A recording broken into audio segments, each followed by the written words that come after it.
This is ABC News Nightline. Reporting from Washington, Ted Koppel. He is perhaps best known to Americans as the founder of the Jewish Defense League, which Orthodox parties, they have tried to become the heads of Israel. The difference is that they have not been able to reach the non-Orthodox Jew, and I have.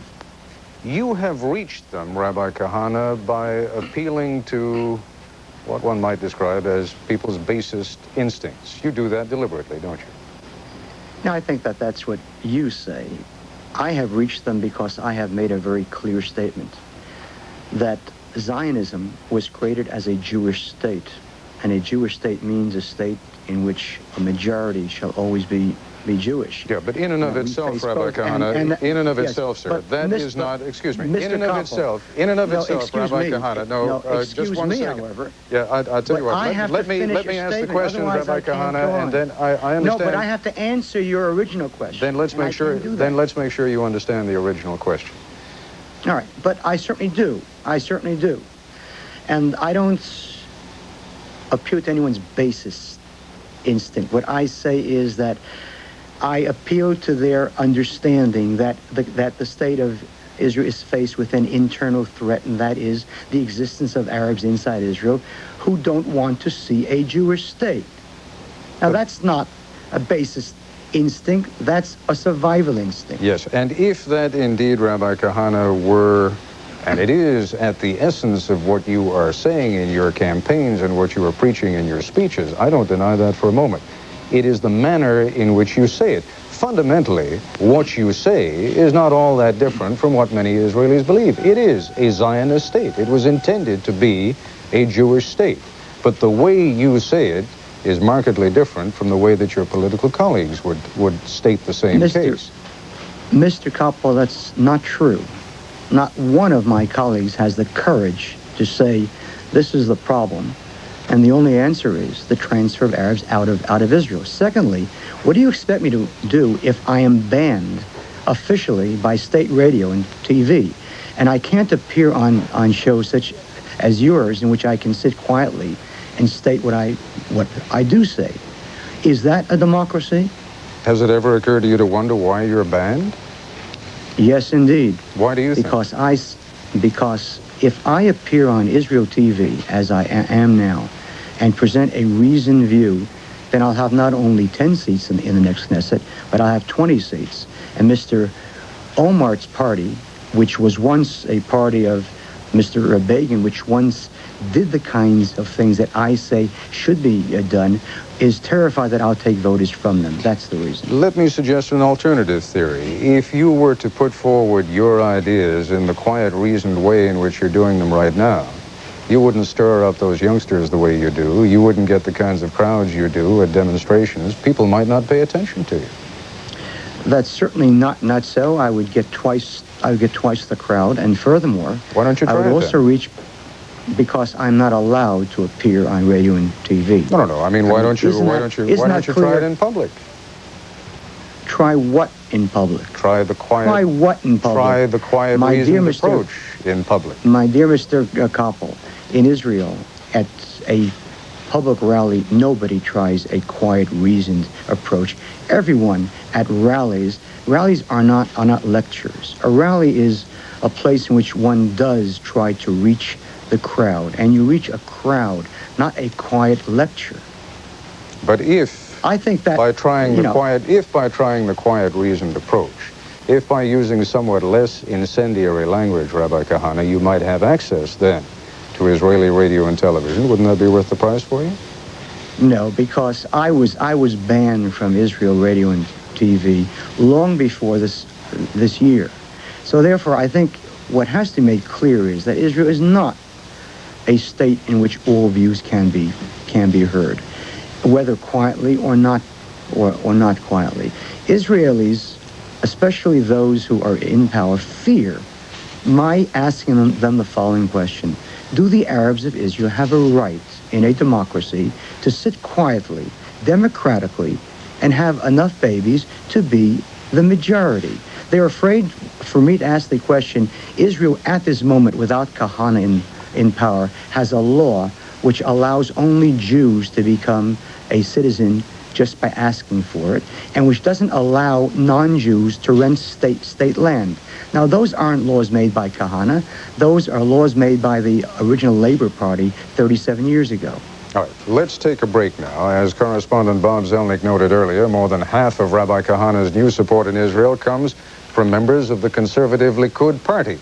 When we come back, we'll be joined by a leading Likud member of the Israeli parliament, Ehud Olmert, who disagrees sharply with the ideas of Mayor Kahana. Our New York studios is Ehud Olmert, a member of Israel's conservative Likud party and of the Foreign Relations Committee of the Israeli parliament. Mr. Olmert, let's get right to the central point of what Rabbi Kahana professes to believe and indeed preaches. The notion that ultimately the Arab population explosion is going to put Israel in a position where it may cease to be the Zionist state that it wants to be, where Jews will simply be outvoted in their own land.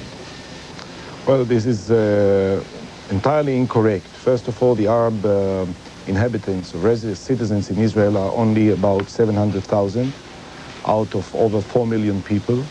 And the chance that they will become a majority at any time in the future is such a remote possibility that in no way does it justify the philosophy and the principles that he is trying to preach for. That's begging the question.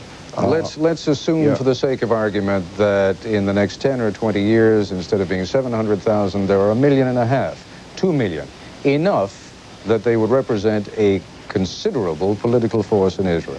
Doesn't that worry you as an Israeli? It definitely worries me. The question is, what is the manner in which you deal with this problem? And what's your answer? I mean, Rabbi Kahana's answer is clear. My answer is a traditional Zionist Jewish answer. And here I want to call for some attention. From the first day of the creation of the Zionist movement in the State of Israel, it was clear to all of us that there will be a minority of Arabs living in the State of Israel as full citizens, as they are from the first day of the state. Herzl thought about it, Nordau, Jabotinsky, all the ideologists of the Zionist movement from its first day. And the idea is that they ought to live together with us in peaceful coexistence as full citizens of the State of Israel. We hope that as the time passed by, many more Arabs, those who live in the State of Israel, will learn to live with us. And many of them indeed do. As fellow citizens? As they are fellow citizens. With equal voting rights? They are with equal voting rights. And what if one day they are no longer the minority? Well, you know, this is a possibility. We always relate to probabilities. The probability that I attach to this is such a small one that I don't think that I have at this stage to give a definite answer of what we may do at that time. I don't know. You see, you're facing a problem because you don't have any definite answers, and Rabbi Kahana does. Indeed, indeed. And the danger of Kahana is exactly this, that he is trying to stir emotions and provoke the Israelis in light of a certain reality that we all live through, which is very difficult, very complicated. We have lots of tragic events with Arabs. There are many Jews who are killed by Arabs, innocent civilians, Israelis, who are killed by Arab terrorists almost on a daily basis. And of course, in the context of these events, when a person like Rabbi Kahana comes and provokes the emotions of people, it has some impact on them. Yet I think that the attempt made to portray Kahana as a major danger at the present time to the Israeli democracy is far from a true description. All right. Kahana does not enjoy that kind of support in Israel. Rabbi Kahana, let's address them one point at a time. First of all, just the numerical point, 700,000 versus 3.2 million. It's not a real problem at the moment. Of course not. And the rabbis say, who is wise? He who can see tomorrow.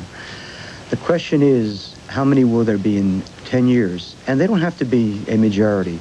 What happens when a third of the country, of the Knesset, is Arab? And let me say one thing here. The contempt that Mr. Olmert has for Arabs is incredible. There isn't one Arab in Israel who enjoys living in a state which is officially called the Jewish state, whose law of return applies not to him, but only Jews, whose national anthem speaks of the soul of a Jew yearning, and whose decoration of, whose holiday freedom, Independence Day, celebrates his defeat. Yes, but if those citizens, you'll have to forgive me because we can't, the program is limited in scope. Yeah. If those Arabs, given all of those elements of the society that you state, are prepared to live with that and live with that as responsible citizens, who are you to say no? But, Mr. Koppel, they have no choice at this moment. They sit angry, bitter, gritting their teeth. But you're not waiting. But you're not offering them a choice. But of course not, because I'm a Jew living in a Jewish state, and I want my state Jewish. I don't care what the Arabs think, because I know what they think. I offer them the only choice possible. Live happily with your own people in any one of your 22 countries, and let me live in my one country. But you're talking about people, are you not, Rabbi Kahana, who in some instances have lived on that particular plot of land, not for a year, not for 10 years, but for generation upon generation? Of course. And if they want to live and abide by Jewish law in a Jewish state, who are you to say no? But they don't want to. They have no choice now. The question is, how could the Jews have originally come to Palestine in 1880, 1890, when these same people were there for hundreds of years? What right did we have to come to a Palestine with a majority of Arabs and proclaim a Jewish state? The answer is that we said this is our country. Now, 500,000 Arabs fled Israel in 1948. The pity was that all did not flee, and thus save us from a tragic Northern Ireland which is building up. All right, a quick reaction from you, Mr. Olmert. We're rapidly running out of time. Yes, well, Mr. Kahana is trying to challenge the fundamental principles of our moral existence. National minorities exist in many countries, and Israel is not singled out in that respect. And ever since the creation of the State of Israel, we tried, and very successfully, to keep democracy in Israel while granting all the rights to the Arab who live with us as full citizens. And I believe that the overwhelming majority of Israelis from all sides will continue to seek this.